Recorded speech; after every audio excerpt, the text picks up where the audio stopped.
আসসালামু আলাইকুম। সকাল ৯টা বেজে ৩০ মিনিট। আজ রবিবার। বাংলাদেশ বেতার কক্সবাজার।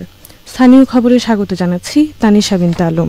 আসন্ন জাতীয় সংসদ নির্বাচনে পেশাদারিত্বের সঙ্গে দায়িত্ব পালনের জন্য পুলিশের দক্ষতা ও সক্ষমতা বাড়াতে আজ বিশেষ প্রশিক্ষণ কর্মসূচি শুরু হচ্ছে। স্বরাষ্ট্র উপদেষ্টা লেফটেন্যান্ট জেনারেল অবসরপ্রাপ্ত মোহাম্মদ জাহাঙ্গীর আলম চৌধুরী ঢাকার রাজারবাগ পুলিশ অডিটোরিয়ামে এই কার্যক্রমের আনুষ্ঠানিক উদ্বোধন করবেন।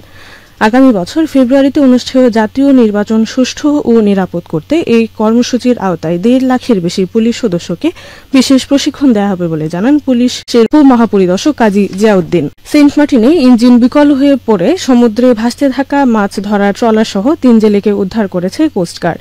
শনিবার বিকেলে বিষয়টি নিশ্চিত করেছেন কোস্টগার্ডের মিডিয়া কর্মকর্তা লেফটেন্যান্ট কমান্ডার সিয়ামুল হক। তিনি বলেন, সেন্ট মার্টিন এলাকা হতে MV সাইমা নামক ট্রলার শুক্রবার ৩ জন জেলেসহ মাছ ধরার উদ্দেশ্যে সমুদ্রে গমন করে।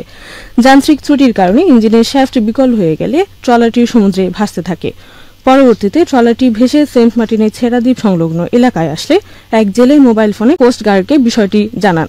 পরে সেন্ট মার্টিন কোস্টগার্ড স্টেশনের একটি দল ট্রলার সহ তাদের উদ্ধার করে। উদ্ধারকৃত জেলেদের প্রাথমিক চিকিৎসা এবং প্রয়োজনীয় খাবার প্রদান করে ট্রলার সহ মালিকপক্ষের নিকট হস্তান্তর করা হয়। আসন্ন শারদীয় দুর্গাপূজা সুষ্ঠু ও উৎসবমুখর পরিবেশে উদযাপনের লক্ষ্যে চলছে প্রস্তুতি। এর অংশ হিসেবে গতকাল বিকেলে শহরের লালদিঘির পাড় ব্রাহ্ম মন্দিরে এক প্রস্তুতিমূলক সভার আয়োজন করে সদর উপজেলার পূজা উদযাপন পরিষদের সভাপতি বাপ্পি শর্মার সভাপতিত্বে এতে জনপ্রতিনিধি সহ জেলা ও সদর পুজো কমিটির নেতৃত্ববৃন্দ বক্তব্য রাখেন। এবার সদর উপজেলার ৫ ইউনিয়নের ১৮টি প্রতিমা পূজা ও ১৩টি ঘট পূজার মণ্ডপে শারদীয় দুর্গোৎসব অনুষ্ঠিত হবে বলে জানিয়েছেন আয়োজকরা। মন্দিরগুলোতে সিসিটিভি ক্যামেরা স্থাপন সহ আইনশৃঙ্খলা রক্ষাকারী বাহিনীর সদস্যরা নিরাপত্তার দায়িত্বে থাকবেন। আজ রোববার বাংলাদেশ সহ পৃথিবীর বিভিন্ন স্থান থেকে দেখা যাবে পূর্ণগ্রাস চন্দ্রগ্রহণ। আন্তঃবাহিনী জনসংযোগ পরিদপ্তর ISPR এক সংবাদ বিজ্ঞপ্তিতে এই তথ্য জানিয়েছে। এতে বলা হয়েছে, যদি আকাশ মেঘমুক্ত থাকে তাহলে বাংলাদেশ থেকেও এই চন্দ্রগ্রহণ দেখা যাবে। চন্দ্রগ্রহণটি বাংলাদেশ সময় অনুযায়ী রাত ৯টা ২৮ মিনিটে শুরু হবে। মোট ৭ ঘণ্টা ২৭ মিনিট স্থায়ী হবে গ্রহণ।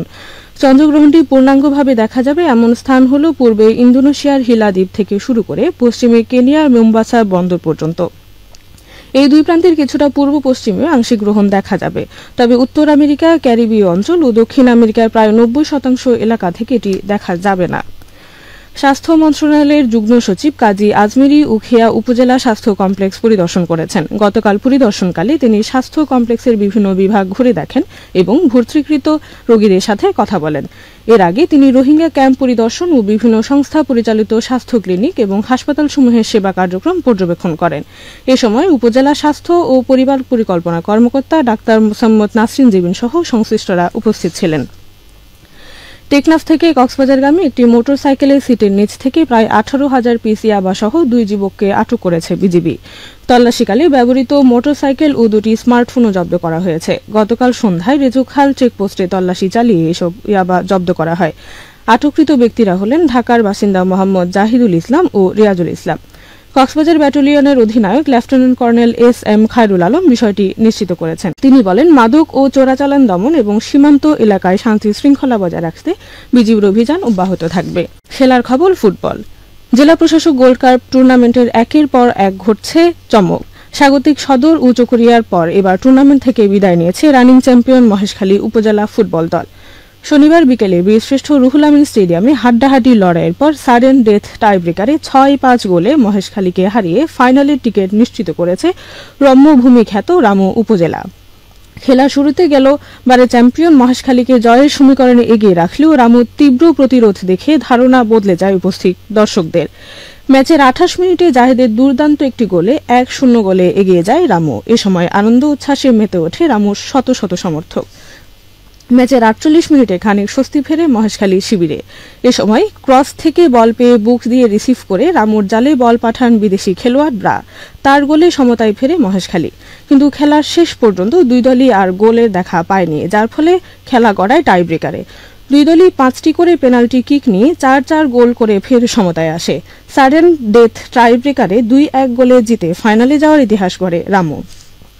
ম্যাচ সেরা হন রামু স্ট্রাইকার জাহেদ। আজ টুর্নামেন্টের শেষে সেমিফাইনালে টেকনাফের মুখোমুখি হবে শক্তিশালী উখিয়া। আবহাওয়া এখন জানিয়ে দিচ্ছি বাঁকখালী নদীর মোহনা ও সংলগ্ন এলাকার সামুদ্রিক জোয়ার ভাটার সময়সূচি। আজ ভাটা শুরু হবে সকাল 10:13 চলবে বিকেল 4:55 পর্যন্ত। সবশেষে পর্যটক বার্তা। পর্যটন নগরী কক্সবাজারে আগত ভ্রমণ পিয়াসুদের সাগরের পানিতে নামার পূর্বে সাবধানতা অবলম্বন করার জন্য অনুরোধ করা হচ্ছে। যারা সাঁতারে দক্ষ নন তাদের পানিতে বেশি দূর যাওয়া উচিত নয়। ভাটার সময় স্রোতের সাগরমুখী টান প্রবল হয়, সাগরের গভীরে ভেসে যাওয়া এমনকি প্রাণহানির আশঙ্কা থাকে। সেই সাথে পর্যটকদের স্বাস্থ্যবিধি মেনে চলার পরামর্শ দেওয়া হচ্ছে। খবর শেষ হলো। আমাদের পরবর্তী খবর প্রচারিত হবে আজ দুপুর 2:30।